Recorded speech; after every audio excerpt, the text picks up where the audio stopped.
एक बार की बात है, एक सर क्लास में पढ़ा रहे थे। वो सभी स्टूडेंट से कोई ना कोई सवाल पूछ रहे थे। तभी उन्होंने देखा कि क्लास में एक बच्चा बहुत ही उदास बैठा हुआ था, मानो उसके साथ बहुत बुरा हुआ हो। सर ने भी उस बच्चे को कुछ नहीं पूछा और ना ही कुछ कहा, लेकिन 4-5 दिन तक ऐसा ही चलता रहा। तभी सर ने उस बच्चे के पास जाकर उससे पूछा कि बेटा, तुम इतने उदास क्यों बैठे रहते हो? दूसरे बच्चों की तरह तुम एंजॉय नहीं करते और किसी भी सवाल का जवाब नहीं देते हो। उस लड़के ने सर से कहा कि सर, मेरे अतीत में मेरे साथ कुछ बुरा हो गया था।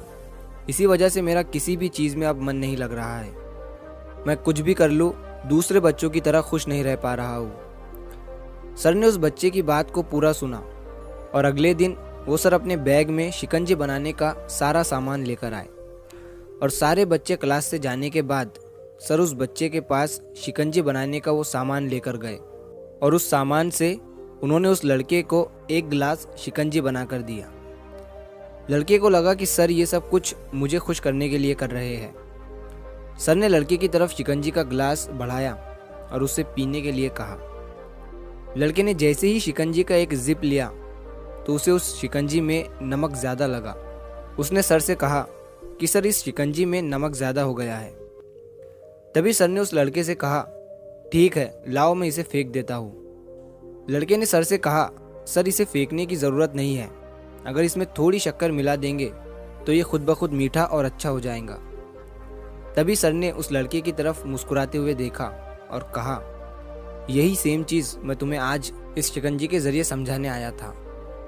हमारी ज़िंदगी भी बिल्कुल इस शिकंजी की तरह है और हमारे पास्ट में जो बुरी और दुखद चीज़ें हमारे साथ हुई है वो उस शिकंजी में मिले नमक की तरह है। जब हमारे पास्ट में कुछ बहुत बुरा हुआ हो जिसकी वजह से हमारी ज़िंदगी बिल्कुल कड़वी हो जाती है, तब हमें उसमें कुछ अच्छे पल ऐड करने की ज़रूरत होती है। जिस तरह से शिकंजी में नमक ज़्यादा हो गया था लेकिन उसमें शक्कर मिलाने के बाद वो मीठा हो गया, उसी तरह हमें भी हमारे बीते हुए कल को भूल कर उसमें खुशियाँ ऐड करनी चाहिए, ताकि हमारी बुरी यादें हमारी अच्छी यादों से ज़्यादा हो जाए और हमारी ज़िंदगी फिर से मीठी और खुश हो जाए। जो पास्ट में हो गया वो हो गया, उसकी वजह से आज उदास मत रहो, क्योंकि हमारा आज भी आगे चलकर कल में बदल जाएगा और हम फिर से उस कल की वजह से उदास रहने लगेंगे। इसीलिए ख़राब चीज़ों को भूलते हुए आगे बढ़ो और अपनी लाइफ में पॉजिटिव रहो और जितना हो सके अच्छा और पॉजिटिव सोचो। तो अगर आप इस कहानी को और भी लोगों तक पहुंचाना चाहते हो तो इस वीडियो को लाइक करिए, ताकि YouTube इस वीडियो को और भी लोगों तक पहुंचाए। और अगर कहानी अच्छी लगी हो तो चैनल को सब्सक्राइब ज़रूर करिए।